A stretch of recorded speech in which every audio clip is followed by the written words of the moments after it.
There are three things I love: one-pot dinners, traditional recipes, and cooking with rice. My friend Amelia Durand's here, and she's going to show me her family's favorite shrimp and sausage jambalaya. You've been promising to do this for a long time. I'm very thrilled to be here. So we're going to cook it together. So what's first? Well, first we cut the sausage, which you can use kielbasa, which is more found around the country, or you can use andouille, which is a spicier sausage, which is really Louisiana. Amelia's from Louisiana. It's not, but you can find that everywhere. But this is just as good. Okay, what's first? Put me to work. I need you to get the oil going because there's a lot of chopping to do. Okay, good. Okay. I'm available. Okay. So, how much oil? About a tablespoon. Great. So I'm going to put this right in, okay? Yeah, go get started. So that needs to brown for like 8 to 10 minutes. You just want it to render down a little bit and get some of the oil released. And to sear it a little bit, right? Yeah, so you get flavor of it. Okay, I'm going to stir the sausage. Is that what I'm supposed to do? Yeah, I stir the sausage. So what do you have next? I'm going to chop the ham. We're going to cube some smoked ham, which is going to add another layer of flavor. So the whole dish is about, flavoring rice. And so you use ham, you use meats and things like that. Yeah. So there's a lot of chopping. Split it up and we'll do it together. You take half. So Amelia has to do all the work here. Amelia's family owns a general store in a small town in Louisiana. And your father's like the mayor and the specialty food store owner. My father is the third generation of our store, and it's called Durand's Food Store. So we're just going to take the sausage out? Yeah, so you see it's nice and brown on the top. Yeah. So that's going to really show up nicely in the dish when it's done. And then the rice and the shrimp. So this looks fantastic. And then once that's done, pop in the ham and let it do the exact same thing. Okay. I like having somebody tell me what to do. Okay, next is the ham. Yeah. And that gets browned for how long? Brown about the same amount of time. Okay. 6 to 8 or 8 to 10 minutes. Give it a big stir. You chop the... what can I prep? Dice the onions for me. Okay, I could do that. And then I'll do the celery. And like everything, you want it consistent sizes so everything cooks evenly.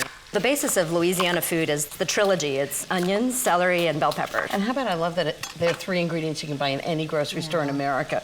Okay, what's next? Bell peppers. Okay. Okay, which one do you want, red or green? Red. Okay. I'll take this one. So same size chop as the onions, same size squares and everything else. Are there different kinds of jambalaya? There are. There's one for every family. Everyone has their own recipes. There's 2 kind of style that people follow. One is the Creole version, which is what we're making here, and you'll see it's a tomato base. Yeah. It's a derivative of Spanish paella. It's meant to enhance the seafood that goes in it, and this you'll find in New Orleans or in that part of the state. Where I'm from is in the central part, and we make Cajun jambalaya, which has a lot of meat in it. That's different. Yeah. Oh, isn't that interesting? It's mostly meat-based. Yeah. And in New Orleans, it's much more of this Creole style. Should I take the ham out? Yep, take the ham out. It looks beautiful. Yep, just put it on top of the sausage, because they're all going to go back in later. It's an old-fashioned traditional recipe, isn't it? Yeah, it's a peasant dish. I mean, when the Spanish were in Louisiana, I think they wanted to make paella, so they came up with this version of it, and it's in a larger pot. It's more of a steamed version than in a round pot. Okay, so now add a tablespoon of butter. Okay. Because then we're going to start to cook the vegetables, and everything's better in butter. Everything's better in butter. That's my trademark. So all of these vegetables will go in, and they'll saute until they're nice and soft. Okay. Onion, celery, peppers. Everything goes in. Oh, that's really it, isn't it? It's the basis for all of it. Yeah. And it'll really give it this great seasoning. And it's already in the oil that the meat was in, so already you have this great seasoning going on. It smells so good. Is it good? It smells so good. Okay, what's next? Then we have to keep chopping. So we have tomatoes, jalapeno, and garlic cloves. And these should be cubed the same way? Cubed and seeded. Oh, you just want the shell, right? Yeah. Okay. And, in winter or something like that, you can easily use canned tomatoes. But in the summer, if you want to make this dish with fresh tomatoes, it's delicious. Should I cut this jalapeno? Cut the jalapeno. Make sure it's seeded. Yeah, no, it's very, very seeded. So that's a little bit of a twist. I like the flavor of jalapeno, but typically I think in Louisiana you would put cayenne pepper. But you can substitute. I like the flavor of jalapenos. Fresh jalapeno. Yeah. I do too. But that's the beauty of it. You can add anything you want. I think you could probably add mussels and make it a completely, great. Yeah. Seafood thing. Yeah. And I love that the rice is really the vehicle for all the flavors. That's what's wonderful. Because rice on its own is really a fairly bland thing. Yeah. But it's a vehicle for all of these incredible flavors. Yep. Okay, so we've got tomatoes, jalapenos, and lots of garlic. Lots of garlic. Okay, so big stir. What's next? The herbs. So I'm going to put in some oregano. I love that you use fresh herbs. Chop this, yeah.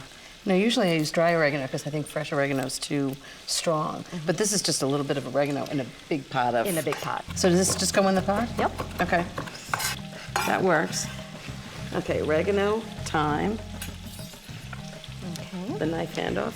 And then we need 2 tablespoons of tomato paste. Okay, I can And do that'll that. just further enhance the tomatoes that we already added.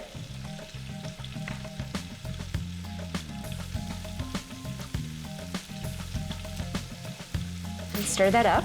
Okay. And then we'll add the chicken stock, fresh chicken stock. Yeah, I'd say homemade chicken Homemade stock for chicken this is really important. So this just goes right in?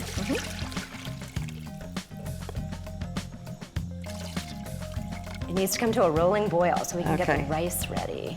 It's almost there. Look at all the colors. It smells so good. So how much rice? 3 cups. I like to rinse it because there tend to be some impurities in the rice sometimes. And why do you use long grain rice? I like it because it doesn't get as mushy. It kind of stays nice and firm, and it's really the basis of the dish, so it kind of has to hold its own. And nobody likes mushy rice. Nobody likes mushy rice. So,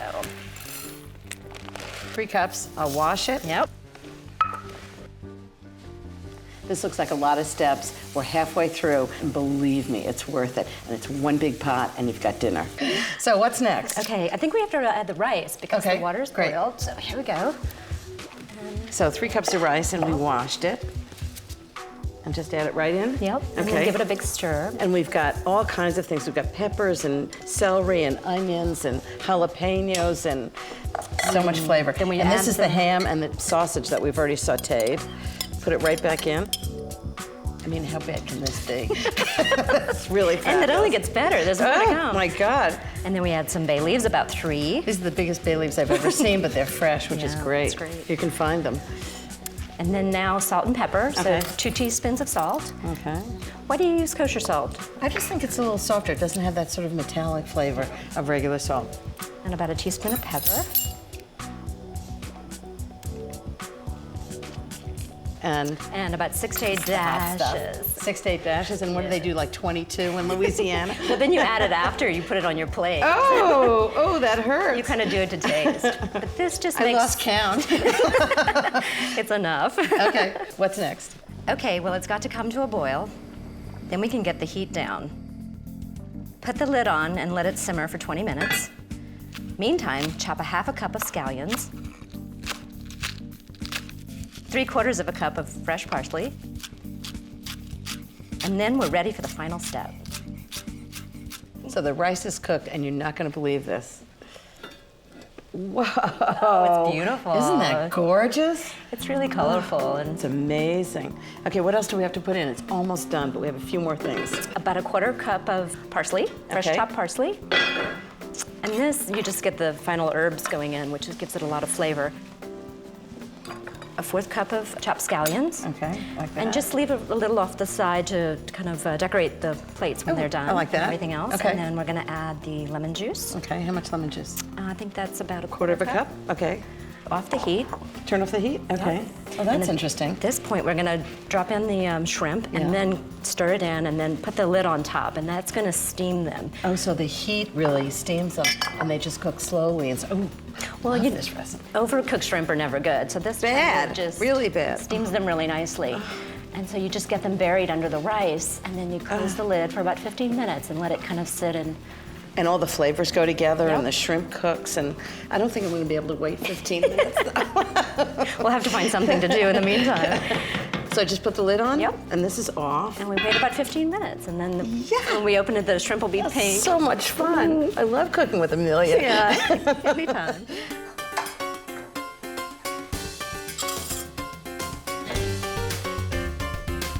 This looks so amazing. I can't wait to taste it. I've always wanted to have Amelia's jambalaya, and now I'm going to have it.